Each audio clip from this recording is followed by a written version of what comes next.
आज का ये क्रमांक बहुत ही विशेष है क्योंकि आज का ये क्रमांक अपने आप में समाहित किए हुए है कुछ ऐसे दिव्य चमत्कारिक अनुभवों को जो कि आपके जीवन में बहुत ही अद्भुत मार्गदर्शक बनेंगे। तो इसीलिए आज के इस क्रमांक के साथ बने रहिएगा क्योंकि आज हम बात करने वाले हैं कुछ बहुत ही रहस्यमयी तथ्यों के विषय में। तो आइए करते हैं आज का ये अद्भुत क्रमांक। जब भी कोई अनन्य भक्त श्री महाराज जी के सानिध्य में जाता है, जब भी कोई अनन्य भक्त श्री महाराज जी को पुकार लगाता है तो एक चमत्कार घटित होता है। इस चमत्कार को समझने के लिए आपके समक्ष एक छोटा सा वृतांत जो कि महाराज जी से संबंधित है उसको शामिल करेंगे और फिर आपको बताएंगे कि ये चमत्कार भला आपके जीवन में कैसे घटित हो सकता है।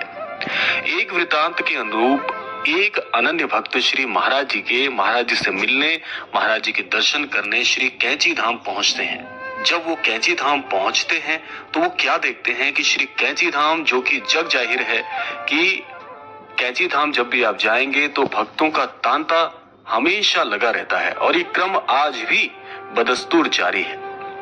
तो होता क्या है कि अपनी बारी की प्रतीक्षा में ये अनन्य भक्त श्री महाराज जी के जैसे तैसे समक्ष बैठ जाते हैं और मन में कुछ विचार करने लगते हैं।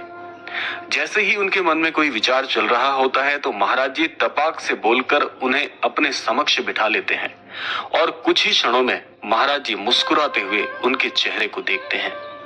जब ऐसा होता है तो वो अनन्य भक्त श्री महाराज जी के चरणों का स्पर्श करके महाराज जी से अपने मन की एक बात कहते हैं। महाराज जी से वो कह उठते हैं कि हे महाराज जी, मेरे जीवन के जो कष्ट हैं भला वो मेरे जीवन से कैसे दूर हो सकते हैं। जब ऐसी बात महाराज जी सुनते हैं तो पहले तो महाराज जी बहुत ही मंद मंद मुस्कुराते हैं और महाराज जी की इस मुस्कुराहट के साथ साथ एक रहस्य भी उत्पन्न हो जाता है। महाराज जी कुछ देर रुककर बोल उठते हैं कि हम कुछ नहीं जानते, जो भी तेरे हृदय की व्यथा है, जो भी तू कुछ कहना चाहता है वो जाकर श्री हनुमान जी से कह दे, हनुमान जी सब भली करेंगे। इस प्रकार के महाराज जी के जो वाक्य हैं ये आज भी उतने ही सटीक और उतने ही व्यापक हैं। जब आप महाराज जी से जुड़ते हैं तो क्या चमत्कार होता है, आइए अब दूसरे पहलू पर बात कर लेते हैं। इस घटना को इसलिए भी शामिल किया है आज के क्रमांक में क्योंकि बहुत से लोगों का जो मन है बहुत व्याकुल हो उठता है। देखिए, जब आप श्री महाराज जी को अपना इष्ट मान लेते हैं, अपना सर्वस्व मान लेते हैं तो फिर मन में किसी प्रकार का संशय नहीं रहना चाहिए। महाराज जी कहते हैं कि जब भी आप कोई गुरु करते हैं तो गुरु हमेशा ठोक बजा कर करना चाहिए। अर्थात जब भी आप किसी को अपना गुरु मानते हैं तो आपके हृदय में जो विश्वास है वो अनेकों गुना बढ़ जाना चाहिए, क्योंकि जब आप किसी को गुरु कहते हैं तो गुरु का आशय है कि ये वही व्यक्ति है जो आपके जीवन से आपको पार लगाएगा। एक सच्चा सद्गुरु वही होता है जो अपने भक्त की हमेशा अच्छे की कामना करके उस भक्त को सन्मार्ग की ओर लेकर जाए। तो इसीलिए इस बात को जोड़ने का यहाँ पर यह भी अर्थ है क्योंकि जब आप महाराज जी से जुड़ते हैं तो आपके मन के सारे संशय तभी दूर हो जाने चाहिए जब आप महाराज जी को अपना सद्गुरु मान लेते हैं। और महाराज जी की एक बहुत बड़ी विशेषता मैं आपको बता दूं। महाराज जी की सबसे बड़ी विशेषता क्या है कि अपने अनन्य भक्त को महाराज जी असंख्य की भीड़ में भी पहचान लेते हैं और महाराज जी स्वयं कहते हैं कि हम अपने भक्त का चुनाव स्वयं करते हैं। और आप सोचिएगा कि जब महाराज जी ने आपका चुनाव किया है तो कुछ सोच समझकर ही किया होगा। और जब महाराज जी से आप जुड़ चुके हैं, महाराज जी को अपना सर्वस्व मान चुके हैं तो विश्वास करना आपके लिए परम आवश्यक है, क्योंकि जब तक आपका विश्वास अडिग नहीं होगा तब तक आपकी भक्ति में कभी गति नहीं होगी। अर्थात आप आध्यात्म में ज्यादा आगे नहीं बढ़ पाएंगे, आपकी उन्नति रुक जाएगी।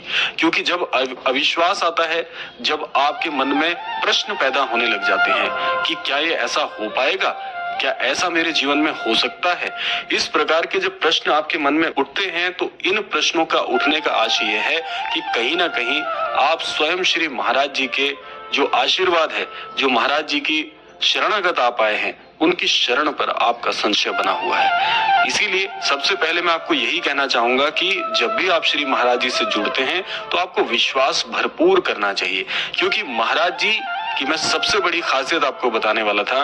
वो सबसे बड़ी खासियत यही है कि महाराज जी जो आपके प्रारब्ध में नहीं भी लिखा हुआ वो भी प्रदान करने की पूर्ण सामर्थ्य रखते हैं। तो इसीलिए आपको बिल्कुल भी निराश होने की आवश्यकता नहीं है। जब आपने भरोसा किया है उस भरोसे पर बने रहिए और अपने काम को पूरी ईमानदारी से करते रहें। और भी यदि आप चाहते हैं कि आपके जीवन में हमेशा कल्याण की स्थिति बनी रहे तो महाराज जी की कुछ मूलभूत शिक्षाएं हैं जो कि बहुत सरल हैं, किसी प्रकार का कोई आडंबर नहीं है उन सारी शिक्षाओं में। ऐसी शिक्षाओं को जीवन में अपना कर देखिए, क्योंकि सच्चा भक्त भी वही होता है जो अपने गुरु की प्रत्येक बात को अकाट सत्य मानकर अपने जीवन में शामिल कर लेता है। तो आप एक भक्त होने का पूरा कर्तव्य निभाइए। मैं आपको इस बात पर संपूर्ण विश्वास करने के लिए कहता हूं कि आप अपने जीवन में महाराज जी को यदि सदगुरु मान लिए हैं, आपका पूरा विश्वास भी है, तो हर एक शिक्षा के अनुरूप चलना भी आपका परम कर्तव्य है। उन शिक्षाओं को जीवन में शामिल करके उनका अनुसरण करिए, उनका जीवन में प्रयोग करिए, तब आप देखेंगे कि आपके जीवन के सारे कष्ट स्वयं महाराज जी हर लेते हैं। क्योंकि ये एक विधान है, ये सृष्टि का विधान भी है। जब आप सृष्टि के विधान में अपना हाथ बटाते हैं तो ये सृष्टि भी आपके लिए सब कुछ आपको प्रदान करने की पूरी सामर्थ्य रखती है। क्योंकि ईश्वर जानते हैं कि जो भी अनन्य भक्त मेरे काम में हाथ बटाता है तो ऐसे में भला उसकी मदद के लिए कैसे ईश्वर प्रकट नहीं होते। सब कुछ यहाँ पर मुमकिन है, सब कुछ यहाँ पर संभव है। तो इसीलिए आपसे मैं यही कहना चाहूंगा कि महाराज जी पर यदि आप विश्वास करते हैं तो आपको पूरी तरह से आश्वस्त हो जाना चाहिए कि मेरे जीवन में कल्याण की स्थिति निसंदेह मुझे मिलेगी।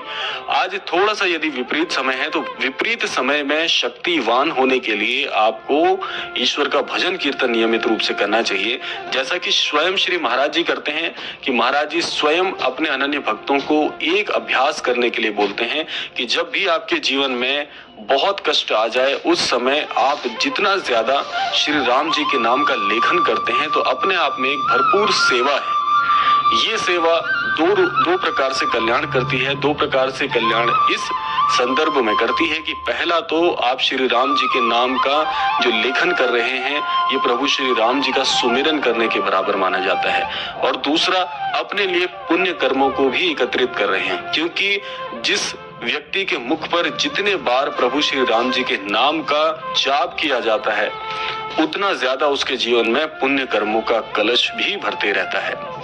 तो इसीलिए एक पंथ दो काज वाली बात है। इसीलिए आप अपने जीवन में महाराज जी की शिक्षाओं को जोड़िए, महाराज जी के कहे अनुसार चलिए, निसंदेह आपका कल्याण होकर रहेगा और आपके जीवन के सारे कष्टों से निवारण भी आपको महाराज जी अवश्य दिलाएंगे। तो ये था आज का अद्भुत क्रमांक। आशा करते हैं क्रमांक आप सभी के लिए बहुत बहुत लाभान्वित करने वाला हो, यही कामना करते हैं। और इसी के साथ साथ विदा लेने का समय भी आ गया है। विदा लेने से पूर्व समय है रोजाना की प्रार्थना का। यही प्रार्थना करना चाहेंगे कि श्री महाराज जी सभी को सन्मति और सद्बुद्धि की प्राप्ति कराएं, इस संपूर्ण सृष्टि का, इस संपूर्ण लोक का कल्याण हो। इसी कामना के साथ विदा लेते हैं, मिलते हैं अगले क्रमांक में। तब तक के लिए जय श्री राम, जय गुरुदेव।